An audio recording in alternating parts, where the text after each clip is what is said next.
Welcome back to another Fantasia Film Festival video because the first one was so successful.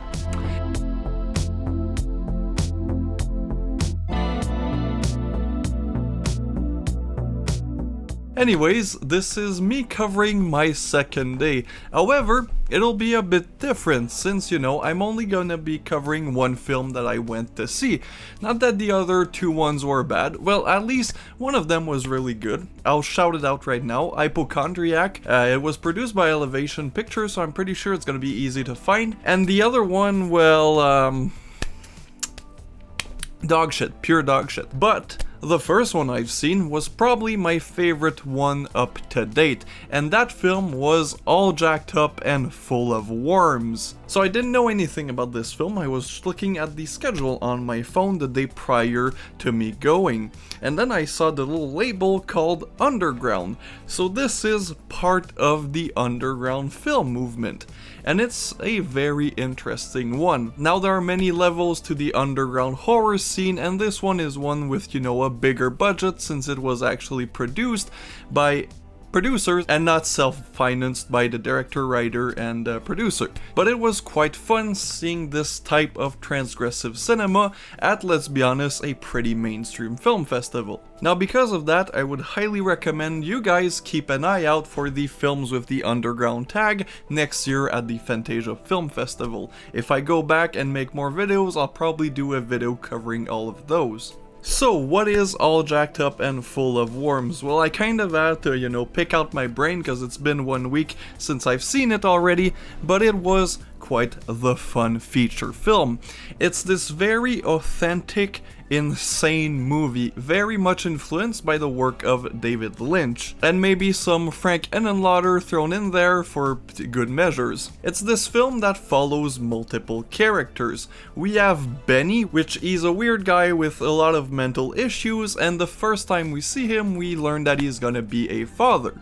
He tells that to the mailman because he has his kid delivered, and his kid is, well, a sex doll, but a sex doll of a baby. Yep. This is the type of film we're dealing with. And I really have to applaud the effects because that baby sex doll is hilarious to look at, and later on the film, it'll definitely pay off. Then we have the main character, who's this sleazy motel cleaner, and his girlfriend is this hippie chick, and they trip together. And with another guy who also will have sex with his girlfriend later on the film, and that leads to a very funny scene about transferring energy through the penis. I really love this film.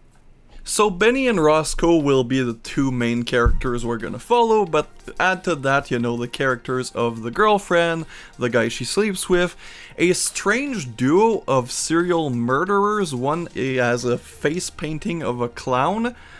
Okay. We also follow a sex worker who Benny will get accidentally pregnant even though they didn't consummate.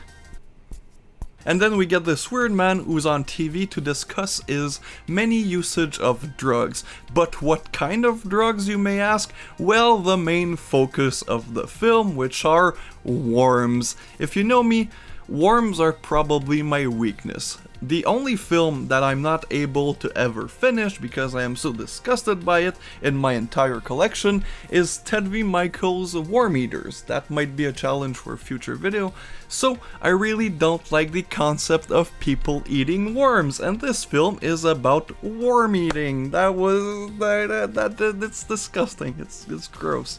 So these worms in this film's universe are very much like mushrooms, except imagine mushrooms, but they get you addicted to them like crack cocaine.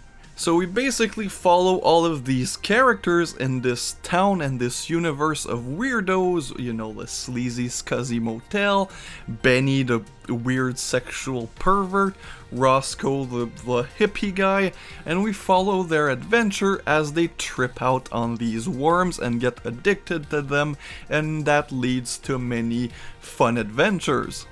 And after the film, we had a Q&A with the director.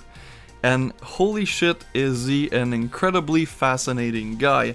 I was talking to the man at the Aero table after the film, and we were just talking about what we had just seen and how genuine it was. You know, some films try to be crazy, you know, they throw everything at the wall and often they fail. Glorious. But this one feels like a legit crazy person made this. And it's funny, it's an hilarious film. There are many moments where you're just gonna be laughing out loud.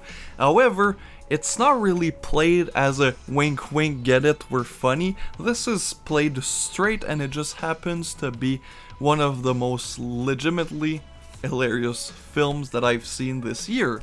So not only is it my highlight for the festival, this is probably gonna end up in like my top 3-5 favorite films of 2022. And it makes me very upset that this probably will have a lot of trouble getting distribution. And then you have films like Glorious, which are already Shudder exclusives and are mainly there just because there's J.K. Rowling in them. Or J.K. Simmons. I'm the guy, the bald guy. He's not even in the movie, he plays a goddamn door. I'm sorry, Glorious 5, the Glorious sucked. Unlike All Jacked Up and Full of Worms, and like I said at the beginning, for this festival and next year's festival, keep an eye out for the underground category on Fantasia's website, because honestly a lot of them look pretty good and it makes you discover some pretty neat films like this one, produced in Chicago.